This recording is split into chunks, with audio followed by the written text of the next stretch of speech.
Hey, ici Thomas Stan de Francochine. Aujourd'hui, je vais vous présenter un nouveau produit, à savoir le kit Invoke de la marque Elif, à savoir ce produit. C'est parti. A commencer par le packaging, celui-ci sera en carton rigide et vous sera présenté ainsi.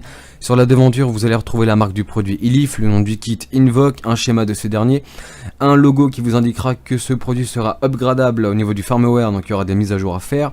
D'un côté, on aura de nouveau la marque Elif, de l'autre côté, la même chose, mais il y aura une étiquette qui quant à elle sera pourvue d'un numéro de série, d'un logo, des étiquettes qui vous permettra en outre de vérifier si votre produit est bel et bien authentique ou non. Sur le dessus, on va y retrouver donc du coup un code barre muni de la couleur de votre produit. Donc là pour le coup j'ai la couleur silver, un lien internet qui vous permettra de vous diriger directement vers le site officiel d'Elif. Sur le dessous, l'étiquette où vous aurez toutes les informations concernant l'importateur distributeur, et pour finir le dos de ce packaging, vous allez retrouver donc du coup la marque et le nom du produit, ainsi que le contenu du pack, diverses spécifications, différentes normes et différents pictogrammes prévenant à la sécurité. Je vais commencer par vous présenter le contenu du pack. Donc nous allons voir ce qui se trouve à l'intérieur ensemble, à commencer par le couvercle. Nous allons le soulever, le retirer. Nous tombons donc face à face avec le Modbox Invoke TX de la marque Elif en couleur silver. Vous allez avoir donc l'atomiseur Eloté ici présent et d'un Pyrex qui vous permettra de vapoter avec une contenance de 4 ml et non de 2 ml. Donc vous remarquerez que le Pyrex n'a pas le même gabarit, donc il est plus haut. Vous aurez donc à l'intérieur de ce packaging d'ailleurs une pièce qui vous permettra du coup d'adapter ce Pyrex. On va voir ça tout de suite. Nous soulevons cette mousse, nous soulevons aussi cette pièce, voilà. Vous allez retrouver donc différents composants, à savoir commencer par une notice qui vous expliquera de quelle manière utiliser vos résistances afin d'avoir le meilleur rendu possible et le meilleur rendu vapeur, enfin aussi bien en termes de rendu vapeur qu'en termes de rendu saveur, voilà, donc avec les différentes plages de puissance qui sont préconisées. De l'autre côté, on va retrouver une note d'avertissement vous indiquant comment utiliser votre atomiseur à bon escient, donc à savoir ne pas faire de bêtises avec. Vous allez retrouver un sachet pourvu de différentes pièces, à savoir de joints d'étanchéité pour votre atomiseur et de la fameuse pièce ici présente que vous allez donc visser sur vos résistances, pièce qui vous permettra donc d'adapter votre Pyrex de 4 ml à l'instar du Pyrex qui est déjà préalablement installé sur cet atomiseur qui est d'une contenance de 2 ml. Donc voilà, ça peut être aussi plutôt pas mal. On va retrouver aussi du coup un câble micro USB, câble qui vous permettra donc de recharger d'une part vos accus, mais d'autre part d'effectuer d'éventuelles mises à jour. Parce qu'à savoir en effet, le firmware à l'intérieur de ce Modbox est upgradable. Vous avez ici donc du coup une carte d'avertissement donc qui vous avertira des choses à ne pas faire, telles qu'utiliser vos accus endommagés avec ce Modbox. Donc si par exemple là je prends un accu qui est neuf, mais si vous avez les bords de cet accu qui se retrouvent à être déchirés ou abîmés, usés, il est préférable de changer d'accu et d'en mettre des neufs. Voilà ce que veut dire le message.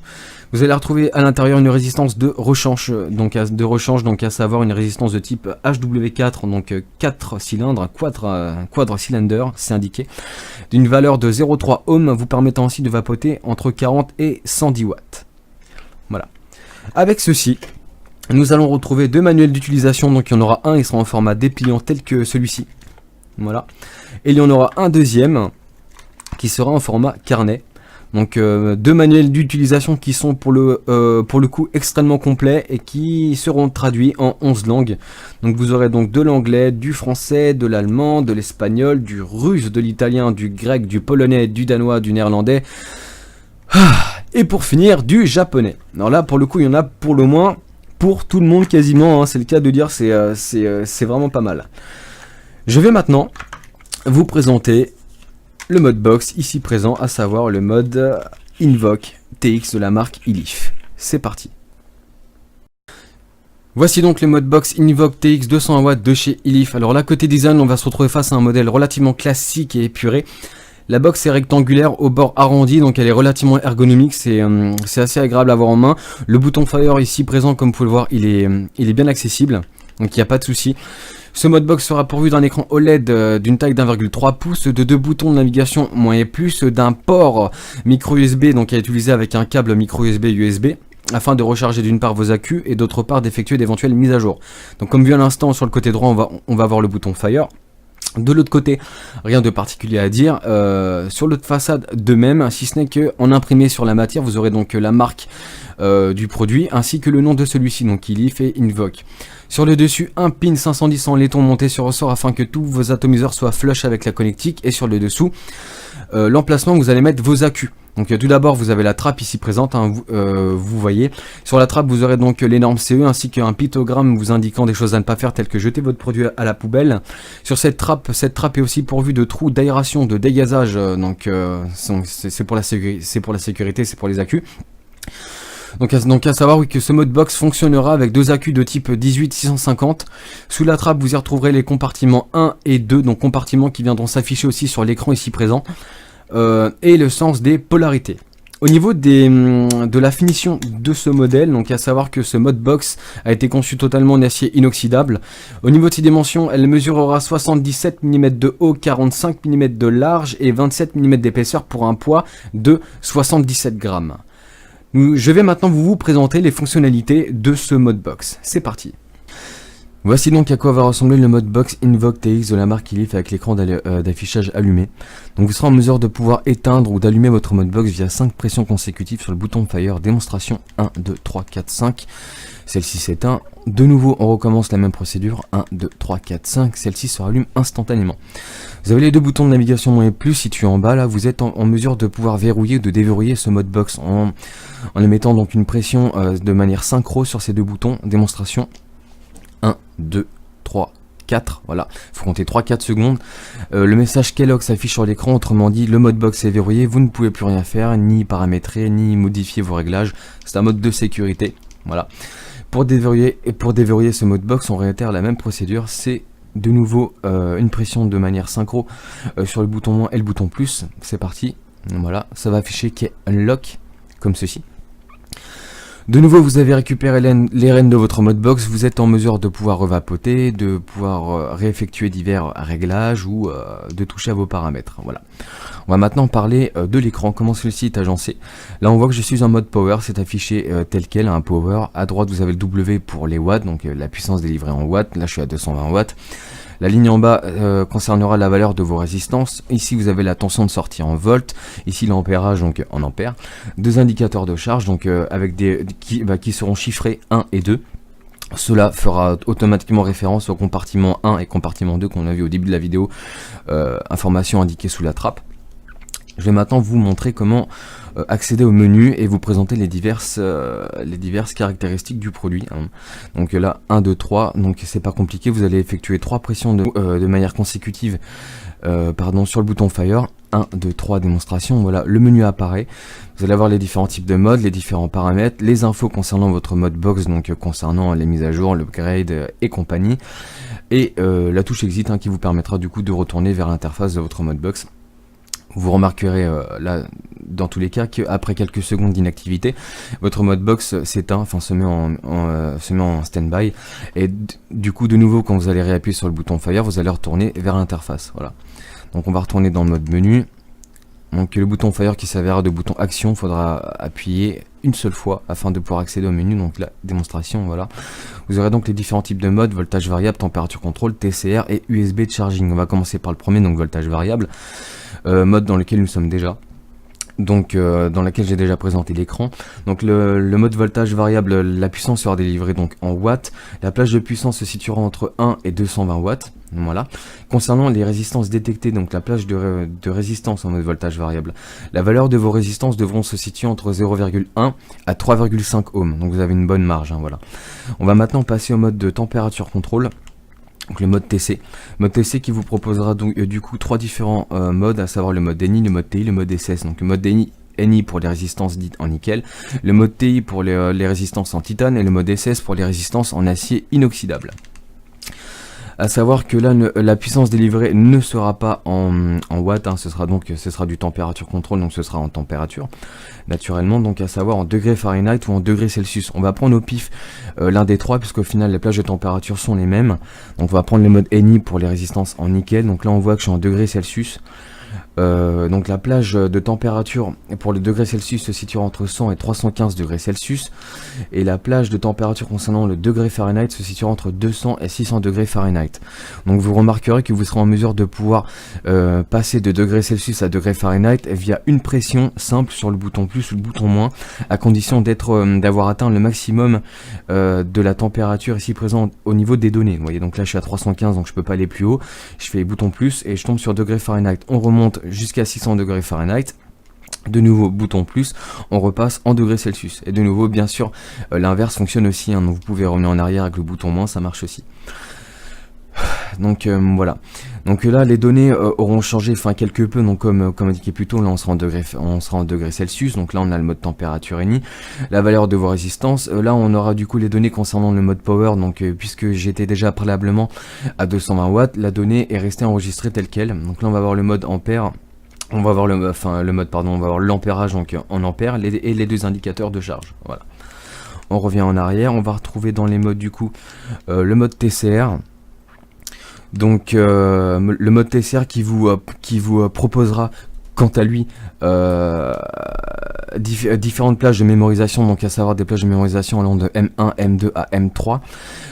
Mode TCR qui vous permettra de configurer manuellement les coefficients de chauffe de vos fils. Donc là on parle d'un mode pour les personnes qui sont expérimentées dans le monde de la vape, hein, donc c'est pas pour les néophytes, hein, c'est à éviter au risque d'avoir des drahites. Voilà. Concernant les différents types de modes, on va avoir le mode USB Charging, donc USB-CHG, un mode qui est plutôt sympathique, c'est-à-dire que votre mode box, le mode Invoke, hein, va servir de power bank et va vous permettre de recharger via une pièce un adaptateur RC, adaptateur qui n'est pas inclus dans le packaging. Donc un mode qui vous permettra donc de recharger d'autres modes via celui-ci ou même vos téléphones portables, donc voilà, via un câble de rechargement micro USB. Je vais maintenant vous présenter le menu 7, donc menu qui vous proposera différents types de réglages, à commencer par coil, donc la résistance. Il vous sera en effet possible de verrouiller votre résistance afin que la valeur de celle-ci ne puisse pas être modifiée par inadvertance. Vous avez de nouveaux power, vous serez donc en mesure de pouvoir modifier manuellement la puissance délivrée voulue. Voilà, vous allez avoir le mode Stealth, donc mode qui vous permettra d'économiser l'énergie de vos accus, c'est-à-dire que si vous le sélectionnez en on, donc là je vais rester en off, hein, mais si vous mettez on, quand vous allez vapoter, vous n'aurez plus accès à votre interface, l'écran va devenir noir. Sachez que toutes vos données que vous auriez préalablement installées n'auront pas bougé, ce sera toujours d'actualité, ce sera juste histoire d'économiser la charge de vos accus afin de vous permettre de vapoter un peu plus longtemps. Voilà. On va voir ensuite subpara. Donc subpara, autrement dit les sous-paramètres qui vous proposera 3 données. Vous avez donc la quantité de bouffées, de vape, donc les puffs, le temps de vape et l'ampérage. Vous vous souvenez au début de la vidéo, j'avais présenté comment était agencé l'écran. Donc on va revoir ça ensemble. Vous avez donc ici la tension de sortie en volts et vous avez l'ampérage ici présent. Donc en ampère, cette donnée-là, elle est modifiable. Vous allez donc du coup dans le menu 7, dans subpara, comme ceci, et si vous voulez voir le nombre de puffs, donc on va mettre 14, voilà, 14 bouffées, c'est très bien. Vous le sélectionnez, vous faites exit, voilà, de nouveau exit, voilà. Et là du coup vous remarquerez que les données d'affichage sur l'écran ont été modifiées. Donc là j'ai la quantité de puffs, j'en ai 14, donc voilà. Donc il en va de même pour le temps, donc je vais vous montrer ça tout de suite. Subpara, on va mettre le temps, voilà, 68 secondes par exemple. Exit, de nouveau exit, voilà. De nouveau les données auront été modifiées. Donc là j'ai le temps, le temps de vape restant, j'ai 68 secondes de vape, voilà. On retourne dans le menu 7. On va vous présenter le reste. Il y a le logo que je ne peux pas vous montrer maintenant. Pourquoi? Parce que c'est un logo qui est téléchargeable sur le site officiel d'Ilif. Donc il vous faudra donc pour cela brancher votre modbox via un câble micro USB à votre ordinateur et de double-cliquer sur l'application elifupdate.exe sur le site officiel d'Ilif. À partir de là, vous serez en mesure de pouvoir télécharger probablement divers logos. Voilà. On retourne dans le mode 7, on va voir le mode preheat. Alors qu'est-ce que le mode preheat? Le mode preheat, c'est une fonction de préchauffage qui permet donc à l'appareil de chauffer rapidement la résistance à une puissance plus élevée dans une certaine limite de temps. Donc là vous serez dans un premier temps, vous serez donc en mesure de pouvoir modifier la puissance voulue. Voilà. afin que votre résistance puisse être préchauffée à une certaine puissance. Et vous allez avoir du coup le temps, donc vu qu'il y a une période, hein, le temps à laquelle cette résistance va se préchauffer, donc dans duration. Exit, voilà. On va voir ensuite timeout, autrement dit le mode display, donc cela va vous permettre du coup de choisir sur une plage de 5 à 15 secondes le temps à laquelle votre modbox va se mettre en stand-by à cause d'inactivité. C'est-à-dire que si vous ne touchez pas votre modbox pendant 15 secondes, bah, celle-ci va simplement s'éteindre. Voilà. Enfin s'éteindre, pour être plus précis, se mettre en stand-by. Donc elle s'éteindra pas, puisque quand vous allez réappuyer sur le bouton Fire, bah, vous allez de nouveau retourner sur l'interface. Voilà. Et pour finir, on va avoir du coup dans le set, on va avoir simplement le bouton Exit qui vous permettra donc de quitter ces sous-menus. On aura pour finir donc les infos. Les infos, c'est quoi? C'est ce qui va vous donner d'une part la tension de sortie en volt de vos accus en temps réel. Donc là il va me rester 4,0.05 volts et sur mon deuxième accu 4,06 volts. On va voir aussi la version de votre firmware. Donc si vous cliquez dessus, vous aurez donc la version de votre firmware. Donc vous serez alors en mesure de pouvoir effectuer diverses mises à jour, et toutes les mises à jour seront affichées sur cet écran là à partir de là. Et pour finir du coup le bouton Exit, donc, qui vous permettra de revenir de nouveau sur l'interface, voilà, et de pouvoir vapoter de nouveau avec votre modbox. On va maintenant passer à la présentation de l'atomiseur Elote.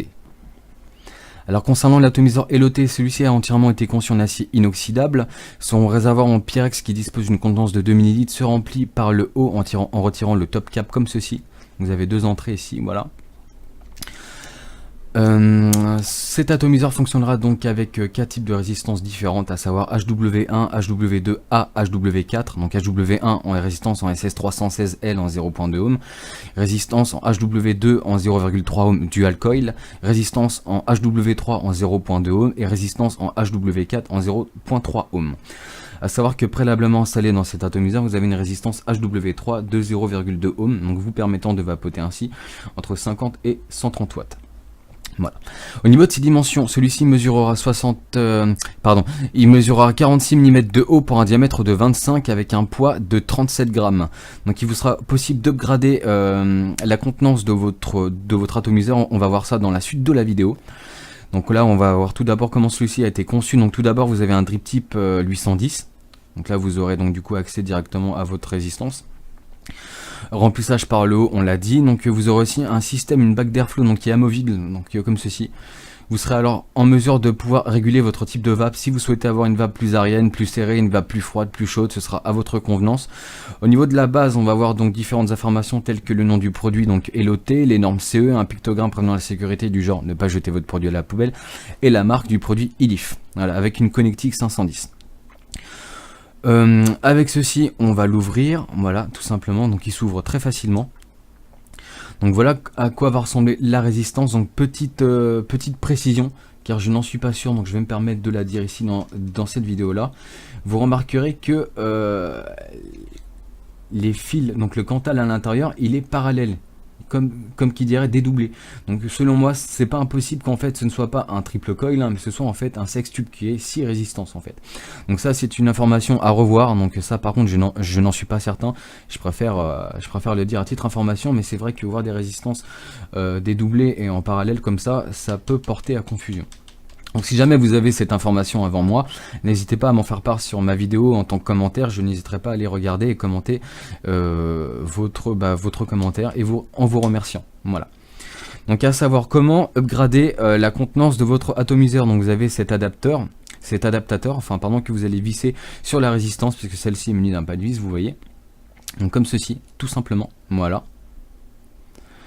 Vous allez simplement prendre ce Pyrex d'une contenance de 4 ml, retirer le Pyrex d'origine, voilà, comme ceci. Vous allez caler celui-ci comme cela, et c'est alors que vous serez en mesure de pouvoir visser de nouveau votre atomiseur. Voilà. Et de ce fait, cela vous donnera un atomiseur Elote d'une contenance de 4 ml, donc c'est quand même c'est plus sympa, c'est plus profitable. Il n'y a pas du coup à remplir toutes les 5 minutes votre atomiseur, donc c'est plutôt sympathique. C'est ici que s'achève la présentation de ce kit Invoke de la marque Ilif. Je vous dis au revoir et à bientôt pour de nouvelles vidéos. Et n'hésitez pas pour les critiques, je suis ouvert à tout. Aussi bonnes que mauvaises. Hein, donc voilà, on en apprend tous les jours. En vous remerciant d'avance, bonne journée et bonne vape à tous.